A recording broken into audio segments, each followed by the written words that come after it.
Ik heb een versje en dat heet van Likas Dij. Wat zou dat zijn? Likas Dij.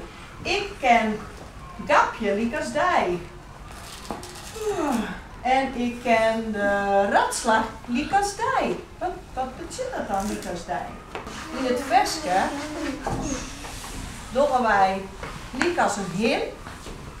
Weet je wat een hin is? Nee. Dat is een wak. Precies. Een hin. Een hin en een visk. Een vis. Precies. En een olifant. nee, en een beer. Hoe rint een hin? Hoe rint een hin? Een hin heeft wel een beetje jukken, hè? Die gaat zo. Nee, dat is correct zo. Dion, Nee. goed. Hier willen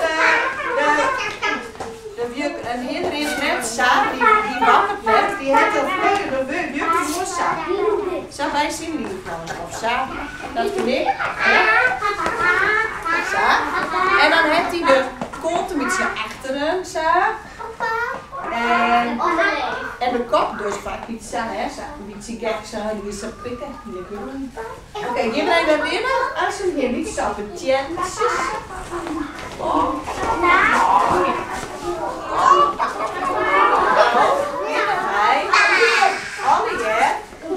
Een vis. Een vis. En die zwemt in de vier.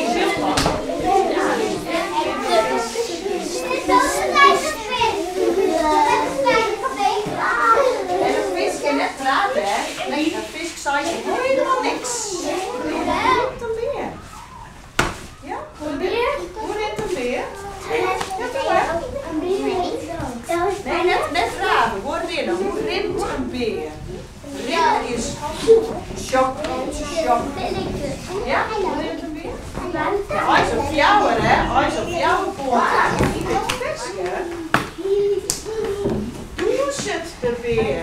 Hij doet het, dus die is helemaal net gevaarlijk. Dat is een hele leuke beer. In het bos. Heel goed aan hem af. In het bos doen ze een beer. Dus deze beer is heel aardig. Die doen ze in de beer, die de roetjes draaien. Oké. Opletten.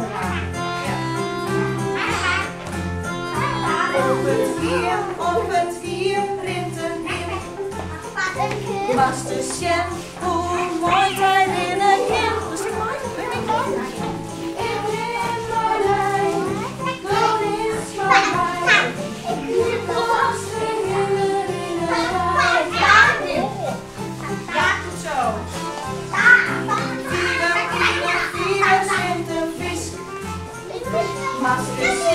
Yes.